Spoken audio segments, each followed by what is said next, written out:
Europe 1 Soir Week-end. 19h, 21h, Pascal de la Tour du Pin.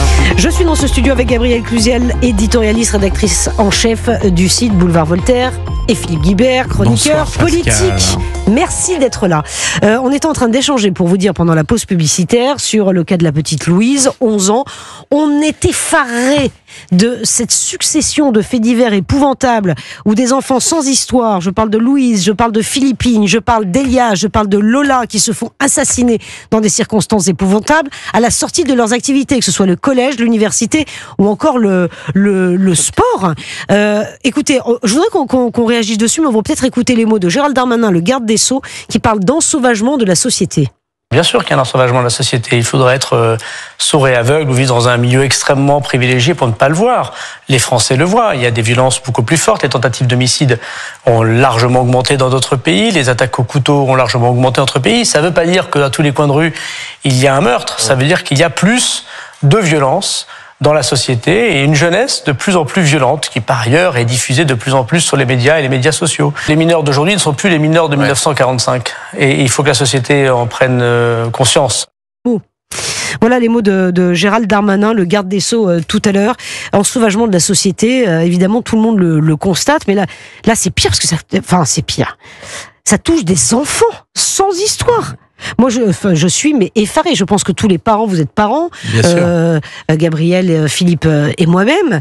Enfin, on peut pas. Comment peut-on vivre ? Enfin, je veux dire, c'est impossible. Non, mais à 11 ans, évidemment que l'enfant peut rentrer tout seul du collège. Non, moi, c'est terrifiant pour des parents de voir ce qui se passe. Vous savez, on est dans un pays qui sombre dans l'ensauvagement, dans la décivilisation. Enfin, on peut reprendre toute la sémantique qui a été déroulée ces derniers mois.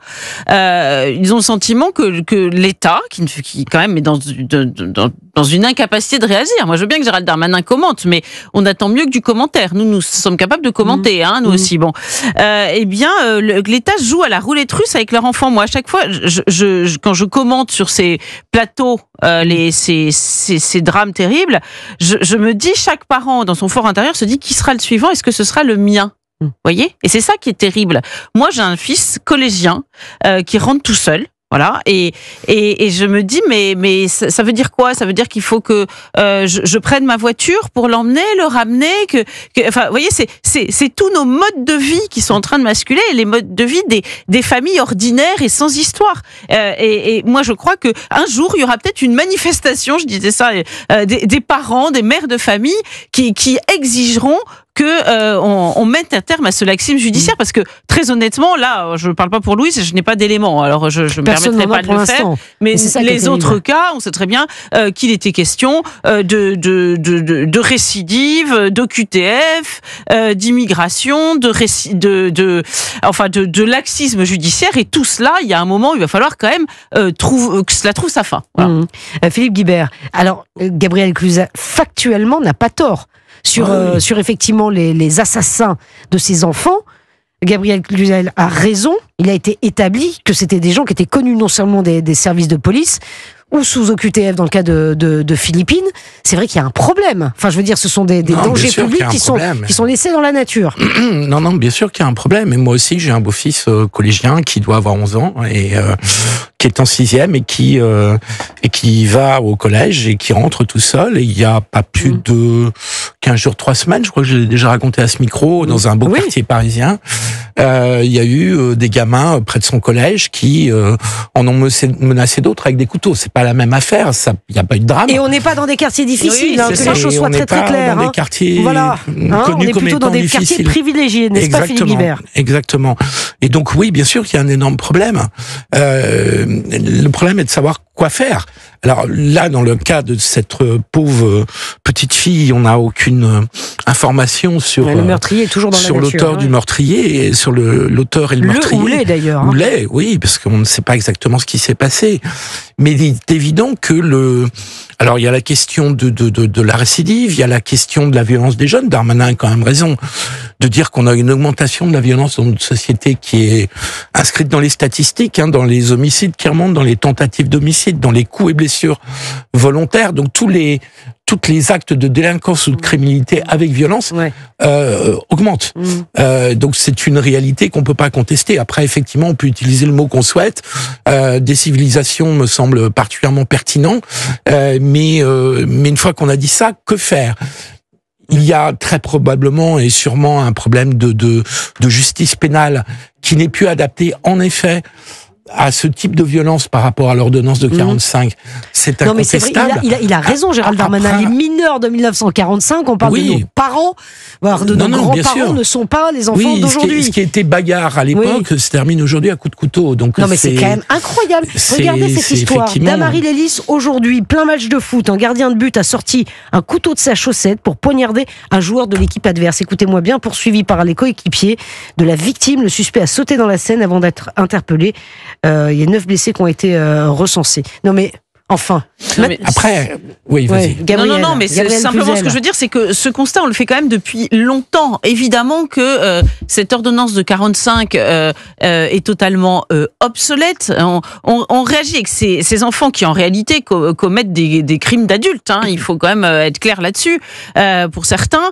Et bien comme si c'était les enfants de la comtesse de Ségur qui avaient volé un malabar. Ce n'est pas le cas, rappelons-le. Donc il est temps de changer drastiquement. Vous vous rendez compte, la comtesse de Ségur par rapport à ce qu'on vit? Non, mais c'est exactement ça. Ça faisait du bien, la comtesse de Ségur. La comtesse de Ségur, c'était un milieu particulier. Non, mais vous savez très bien qu'il y a eu quand même, si vous voyez les travaux de Norbert Elias, je ne vais pas faire de macuistre, mais il y a quand même une construction dans nos pays, en Occident, de la civilisation et puis des mœurs. Les mœurs se sont polissées et la justice s'est, comment dire, adaptée, modelée sur ces mœurs polissées. Il y avait aussi un surmoi, enfin, il y avait des valeurs morales qui faisaient qu'on était quand même corsetés. Moi, je rappelle souvent cette citation de Pythagore que je trouve, des siècles plus tard tout à fait pertinente. Éduquez les enfants et vous n'aurez pas à punir les hommes. Vous voyez, parce que en fait, les sociétés très laxistes aboutissent in fine à beaucoup de répression. Parce que quand vous n'avez pas éduqué vos enfants, quand il n'y a pas de tuteur, vous heurtez au mur de la délinquance bien des années plus tard. Donc, on voit bien que tout cela a été complètement détricoté. Pour moi, ce feu d'artifice de la délinquance et de l'impuissance, c'est la conjonction de deux phénomènes. Alors, je pense que Philippe Guibert va pas être d'accord avec moi, mais je continue quand même. C'est normal, je suis là. Je suis un peu là pour ça, cher Gabriel. Voilà. C'est la crise de mai 68, parce que moi j'appelle ça une crise. Voilà. Même si la réduire à mai 68, il est interdit d'interdire. C'est un peu parce qu'en fait ça a progressé pendant toutes les années 60. Voilà, il est interdit d'interdire. Donc nous avons perdu notre autorité à ce moment-là. Nous avons douté de notre autorité à ce moment-là. Et parallèlement, nous avons accueilli massivement des populations qui avaient connu d'autres mœurs, une autre justice, des rapports sociaux potentiellement violents et qui, arrivant sur notre sol, se retrouvent face à une justice parfaitement démunie et un système éducatif incapable de gérer. Bon, alors Philippe Guibert, vous n'êtes pas d'accord? Quelle surprise. La violence, elle a repris, elle augmente depuis une quinzaine d'années. Donc mai 68, c'est un peu loin, me semble-t-il, pour expliquer ce qui s'est passé. Deuxième remarque, d'autres mœurs. Attention, les sociétés dont viennent les immigrés, puisque c'est à eux que vous faites référence, d'Afrique en particulier ou d'autres, ou du Moyen-Orient, sont dans des sociétés hyper corsetées. Attention, ne nous trompons pas là-dessus. La sauvagerie n'est pas. Je suis d'accord, je répondrai. Les barbares ne sont pas. Je répondrai. Ne sont pas dans les pays d'où ils viennent. Et il peut y avoir des guerres civiles extrêmement violentes. Les guerres civiles sont toujours extrêmement violentes. Il y a surtout des pouvoirs extrêmement violents aussi. Et pour connaître un pays qui est considéré comme modéré, je pense au Maroc, c'est pas exactement la sauvagerie qui règne, hein, c'est pas du tout ça.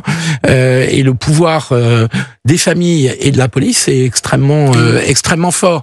Donc je crois pas qu'on soit là sur les bonnes pistes, parce que ce phénomène qui remonte à une quinzaine, alors selon les spécialistes, entre 10 et 20 ans, disons, depuis le début des années 2000 pour aller vite, mais c'est spectaculaire depuis 10 ans, et sur les dernières années, c'est vraiment spectaculaire.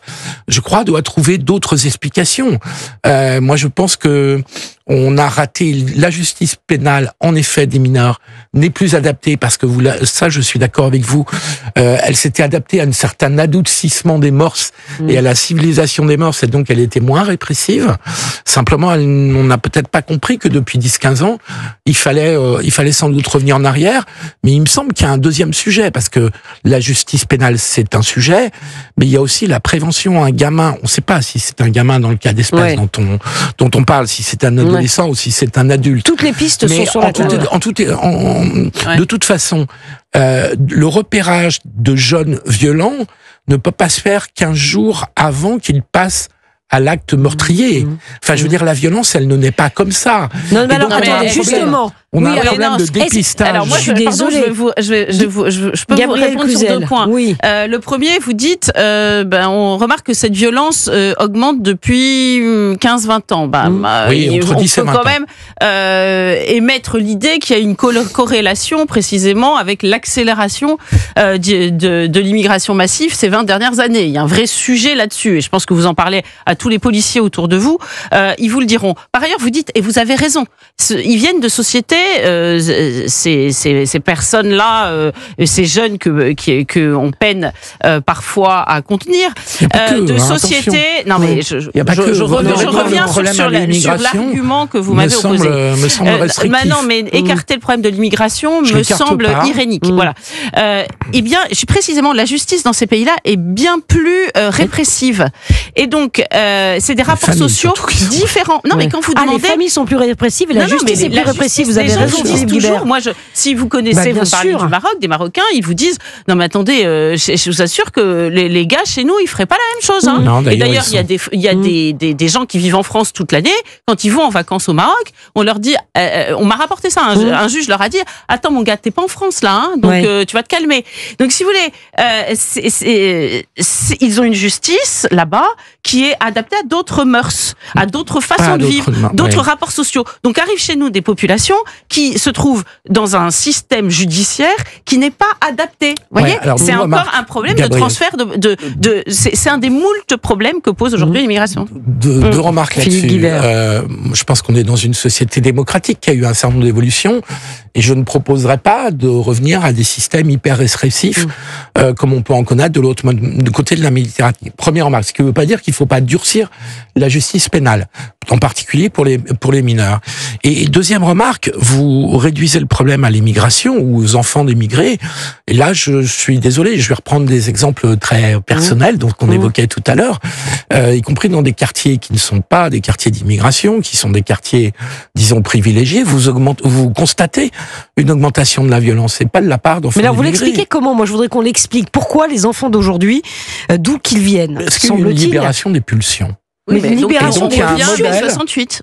Bah oui, mais une libération des pulsions. Voilà, il s'est bien passé quelque chose. Gabriel, oui, il s'est bien passé quelque chose. Il s'est passé quelque chose dans tout l'Occident. Hein, c'est pas spécifique à la France. Mais les French Theory, elles ont irrigué dans tout l'Occident. Non, c'est pas les French Theory. C'est pour ça d'ailleurs que ça s'appelle les French Theory. Elles sont parties de France, arrivent aux États-Unis. C'est quoi les French Theory, Gabriel? Les French Theory, c'est Michel Foucault, Derrida et tous les autres. Enfin, ils ne sont pas pour grand-chose dans tout ça. Mais si, bien sûr que si.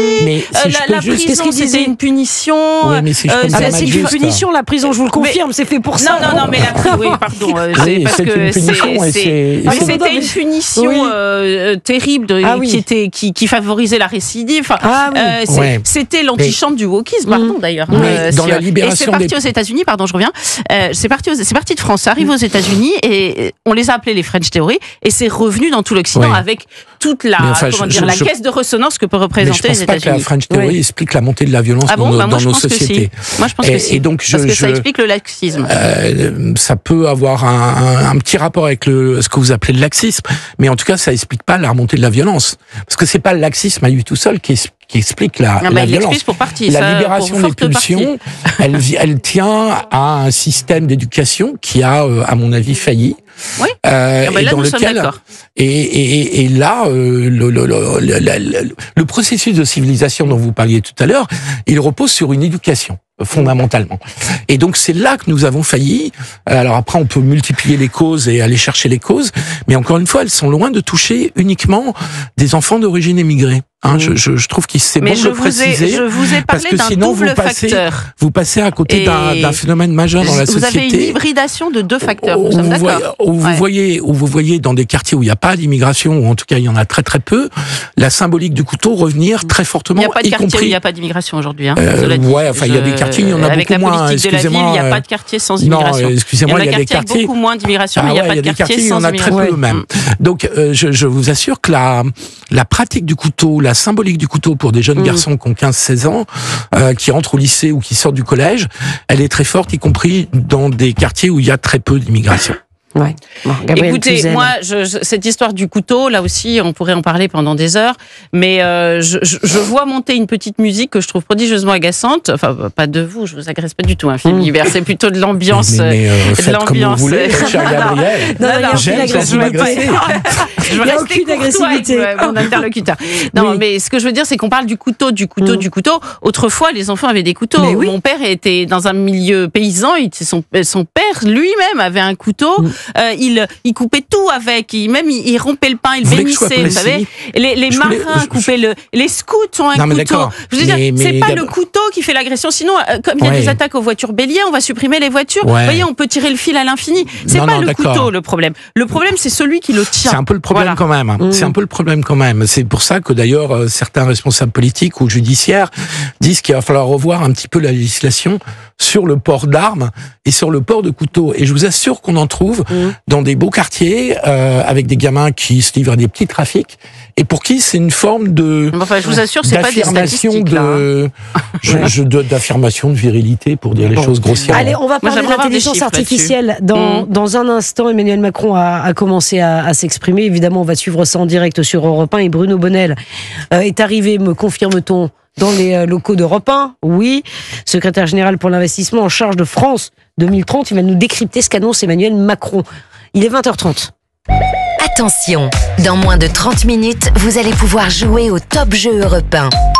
Le Top Jeu Europe 1. Et peut-être gagner 2 iPhone 16 et 2 paires d'AirPods.